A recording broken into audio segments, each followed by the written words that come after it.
Tinapos na ng Iglesia ni Cristo ang kanilang 5 araw na protesta na nagugat sa kanilang pagkadismaya sa anilay personal na pag-aasikaso ni Justice Secretary Laila de Lima sa reklamo laban sa ilan nilang opisyal. Pinauwi na ng liderato ng INC ang kanilang mga miyembro matapos daw silang magkapaliwanagan ng gobyerno at nakatutok si Mark Salazar.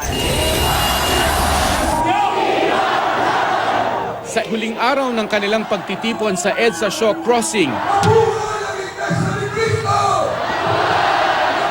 batikos ang ibinato ng mga kasapi ng Iglesia ni Cristo sa Department of Justice at kay Secretary Laila de Lima bago tuluyang nilisan ng EDSA. Ito'y dahil pa rin sa anilay espesyal na atensyong ibinibigay ng kalihim sa kasong harassment at illegal detention na isinampa ng itiniwalag na ministrong si Ka Isaiah Samson Jr. laban sa mga taga-sanggunian ng INC. Dahil okupado ang buong EDSA Shaw Crossing ibabaw, kahit holiday tukod ang traffic sa EDSA Shaw Underpass. Mahigpit rin ang pagbabantay ng PNP at MMDA sa mga kasapi ng iglesia na nasa EDSA Shrine at People Power Monument.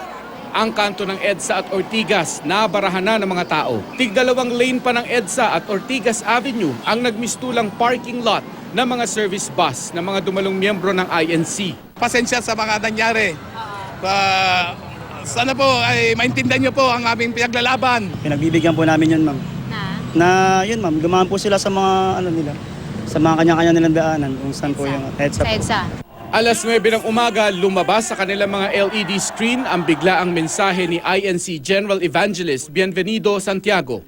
Tapos na raw ang assembly. Nagkausap na po ang panig ng iglesia at ang panig ng pamahalaan. At sa pag-uusap na ito, ay nagkapaliwanagan na po ang dalawang panig. Kaya payapa na po ang lahat.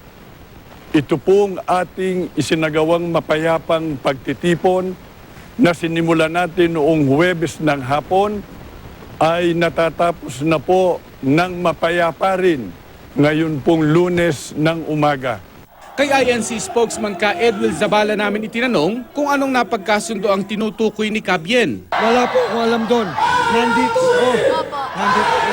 Sir, hindi niyo po alam kung ano po yung napag-usapan, ano po yung agreement na sinasabi kanina ni Brother Bienvenido Santiago? Hindi ko rin po alam. So, kung nagbibigay siya ng announcement, may kaharap ng media. Hindi rin malinaw kung ito na ba ang katapusan ng pagkilos nila sa kalye o babalik sila sa ibang araw. Ang mahalaga po, nagawa na namin ipakita at iparinig sa lahat. Ang Iglesia ni Cristo, nagkakaisa kami. Iisa ng Iglesia ni Cristo. Hindi kami nawagawa-takota. Hindi kami nagkakabahabagi. Yun po, yun lang ang mensahe rito. Yun lang. Tinapos nila ang pagtitipon sa panghuling panalangin. Marami kaming karanasan. Hindi namin ito kayang talikuran. Hindi namin ito kayang pagtaksilan. Hindi rin namin ito mamaliitin. Ito ang aming buhay. Pagkatapos damputin ng mga kalat sa kalsada, agad rin silang sumakay ng kanilang mga service shuttle paalis sa lugar.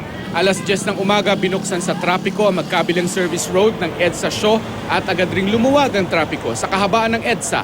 Mas maaga naman nag-alisan ang mga nasa Department of Justice sa Maynila. Mga galing daw sila ng Cavite at Bataan na lumuwas para sa pagtitipon. Maging ang pagkilos ng mga miyembro ng Iglesia ni Cristo sa Tacloban at Davao, tinapos na rin. Mark Salazar, Nakatutok 24 Oras.